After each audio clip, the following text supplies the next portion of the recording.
नमस्कार, स्वागत है आप सभी का। मैं हूं आपके साथ आस्था कौशिक और मैं हूं आपके साथ अमनदीप। पाकिस्तान से आई सचिन की सीमा ने भी अपने ग्रेटर नोएडा आवास में कन्या पूजन किया है। नवमी के मौके पर सीमा हैदर ने न सिर्फ कन्याओं के पैर पखारे बल्कि अपने हाथों से प्रसाद भी परोसा। साथ ही सीमा ने हिंदू संस्कृति और भारतीय परंपराओं की जमकर तारीफ भी की।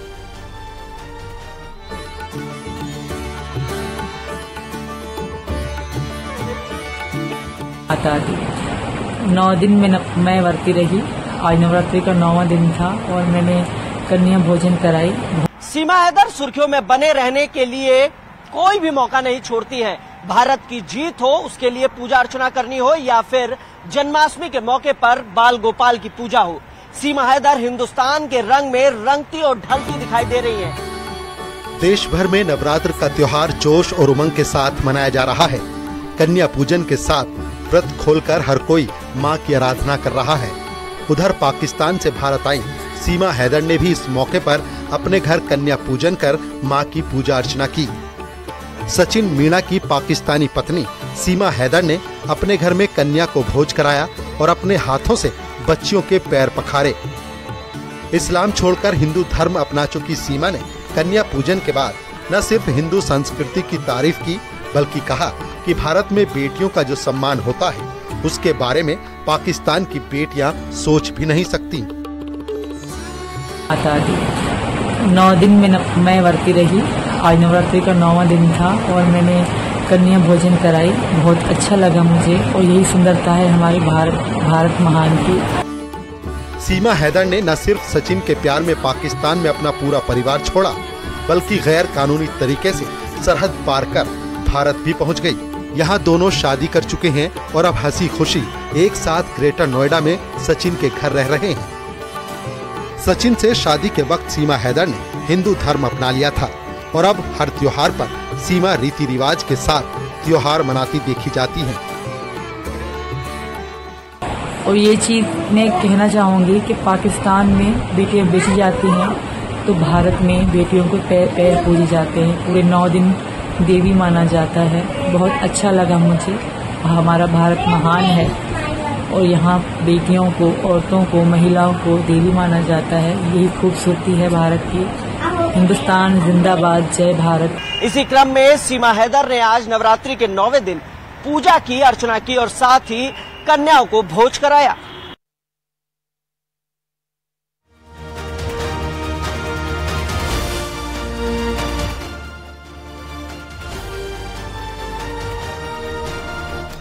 रामलला की प्राण प्रतिष्ठा से पहले श्री राम जन्मभूमि तीर्थ क्षेत्र ट्रस्ट नए अर्चकों यानी कि पुजारियों की नियुक्ति करेगा और इसके लिए इच्छुक व्यक्तियों से आवेदन मांगे गए हैं।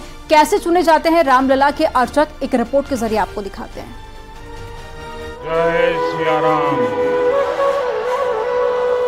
जय जय सिया राम। अयोध्या में राम मंदिर निर्माण का काम तेजी से हो रहा है। पूरे देश को इंतजार है उस घड़ी का जब रामलला गर्भगृह में विराजमान होंगे। लेकिन इस बीच राम मंदिर से जुड़ी एक बेहद रोचक खबर सामने आई है। रामलला की प्राण प्रतिष्ठा से पहले श्री राम जन्मभूमि तीर्थ क्षेत्र ट्रस्ट नए अर्चकों यानी पुजारियों की नियुक्ति करेगा। इसके लिए इच्छुक व्यक्तियों से आवेदन मांगे गए हैं। आवेदन के लिए अंतिम तारीख 31 अक्टूबर है।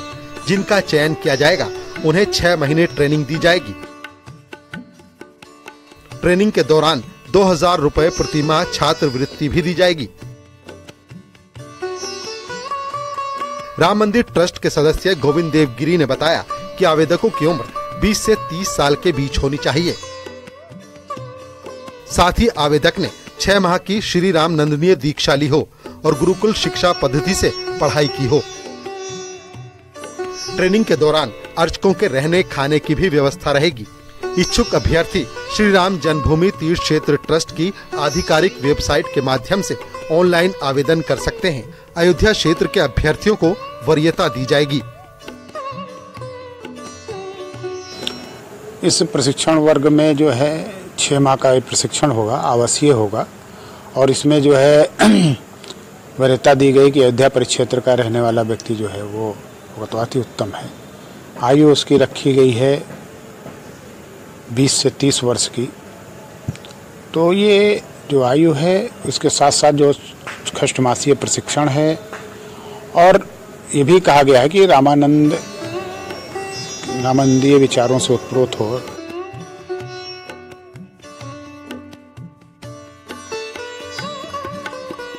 रामलला के अर्चकों के लिए प्रवेश परीक्षा के माध्यम से अर्चकों का चयन किया जाएगा, जिसके बाद 6 महीने का प्रशिक्षण दिया जाएगा। प्रशिक्षण के दौरान अर्चकों को 2000 रुपए प्रति माह छात्रवृत्ति भी दी जाएगी। आवेदकों की उम्र 20 से 30 साल के बीच होनी चाहिए। साथ ही आवेदक ने 6 माह की श्री राम नंदनीय दीक्षा ली हो और गुरुकुल शिक्षा पद्धति से पढ़ाई की हो। ट्रेनिंग के दौरान अर्चकों के रहने खाने की भी व्यवस्था रहेगी। ट्रेनिंग के बाद उत्कृष्ट अर्चकों की तैनाती राम मंदिर में की जाएगी। राम सेवा विधि विधान समिति बनाई है जो धार्मिक सभी कार्यक्रमों में मार्गदर्शन करती रहेगी। उसका कार्य अब विधिवत आरंभ हो चुका है और इस समिति के माध्यम से भगवान श्री राम की पूजा कैसे हो इसका पूरा ग्रंथ तैयार किया जा रहा है। वह ग्रंथ बनने के पश्चात उसके अनुसार अध्ययन करने वाले छात्रों का चयन होगा।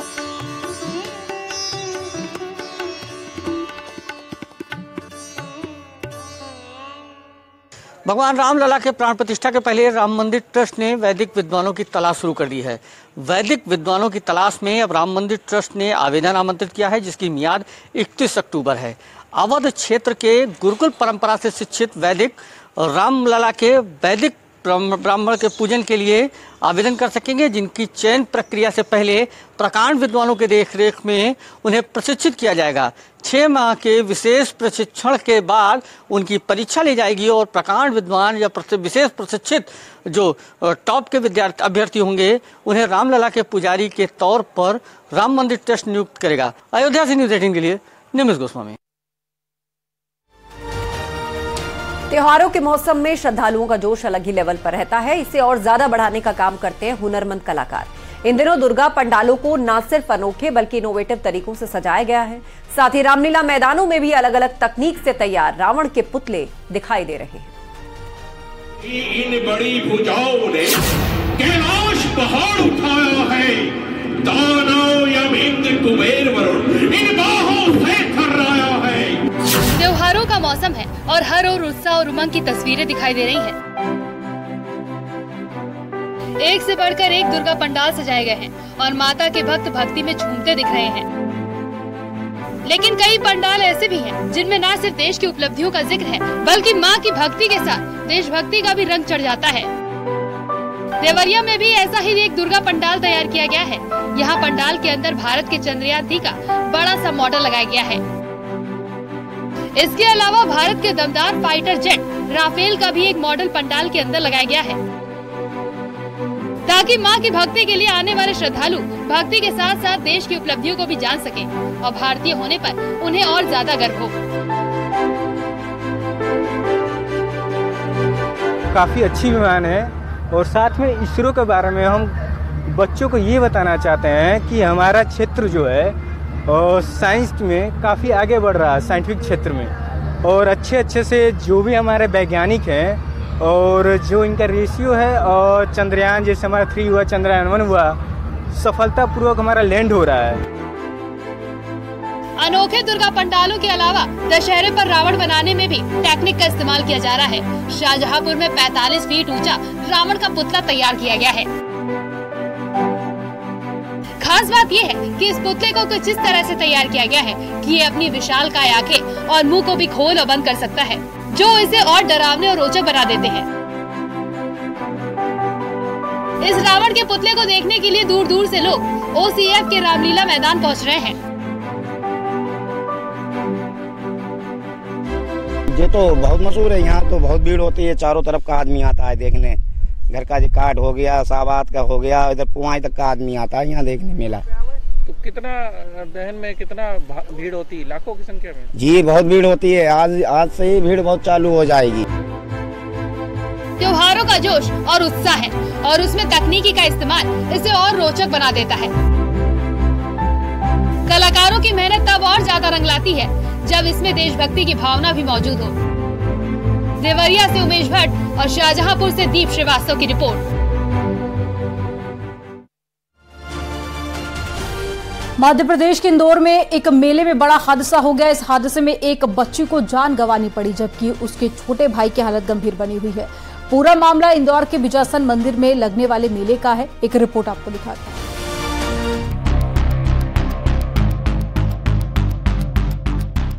त्योहारों का मौसम है और हर तरफ उमंग और उत्साह दिख रहा है। नवरात्र के मेले से लेकर हर जगह रामलीला का मंचन और दशहरे मेले की तैयारियां उस उत्साह में और रंग भर रही हैं। लेकिन अगर आप भी अपने बच्चों के साथ मेले में जा रहे हैं तो वहां मौजूद झूलों में अपने बच्चों को चढ़ाने से पहले 10 बार सोचें।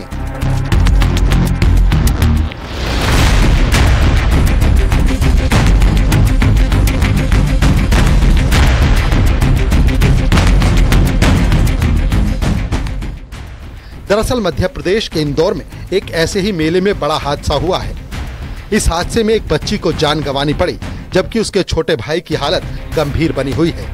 मामला इंदौर के बिजासन मंदिर में लगने वाले मेले का है। यहाँ हाथोद से दर्शनों के लिए आया एक परिवार अपने बच्चों को झूले में झुलाने लगा। 14 साल की कनक और उसका छोटा भाई झूले में झूल रहे थे, लेकिन बालमन की ये खुशी पल भर में मातम में तब्दील हो गई। दरअसल झूले से उतरते वक्त पोडियम पर उतरे करंट की चपेट में दोनों भाई बहन आ गए और गंभीर रूप से झुलस गए।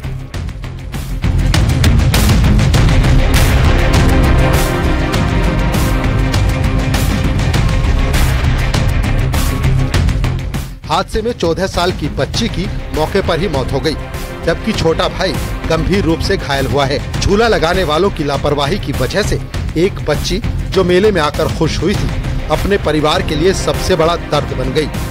बच्ची की मौत के बाद पुलिस ने मामले में केस दर्ज कर जांच तो शुरू कर दी है, लेकिन इस घटना ने हर अभिभावक के लिए एक सीख छोड़ दी। किसी भी मेले में जाएं तो अपने बच्चों का ख्याल रखें, क्योंकि उनका ख्याल आपसे ज्यादा कोई नहीं रखेगा और जरा सी अनदेखी जिंदगी पर भारी पड़ सकती है।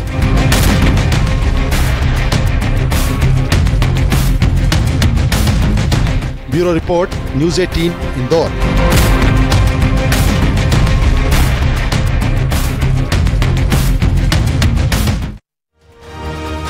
₹1,20,000 की पुलिस ने खुलासा कर दिया है। आपको बता दें कि पुलिस ने 4 लुटेरों को गिरफ्तार कर लिया। आरोपियों के कब्जे से ₹34,000 और 2 बाइक भी बरामद की गई। बाइक एजेंसी के सेल्समैन से लूट के मामले में साथी कर्मचारी की मास्टरमाइंड ही निकला था, जबकि साथी कर्मचारी ने मिलकर इस लूट की पूरी वारदात की पटकथा लिखी थी। फिलहाल सेल्समैन और साथी मास्टरमाइंड कर्मचारी सहित 4 लोगों को गिरफ्तार कर लिया गया।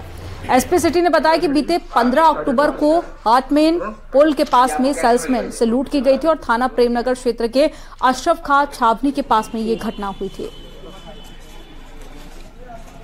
और घटना में जो कारित करने वाले थे 4 अभियुक्तों को गिरफ्तार किया गया है।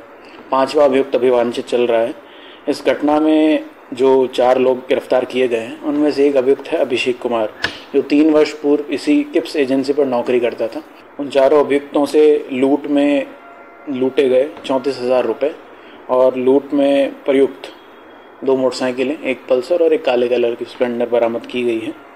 और इन सभी व्यक्तियों का कोई पुराना आपराधिक इतिहास नहीं है, सभी का ये पहला लूट का अपराध था और इन 4 व्यक्तियों को गिरफ्तार करके जेल भेजा जा रहा है। 5वें व्यक्ति जो अभियुक्त है उसकी भी जल्द गिरफ्तारी कर ली जाएगी। और यहाँ रुकेंगे एक ब्रेक के लिए। आप देखते रहिए न्यूज़ 18।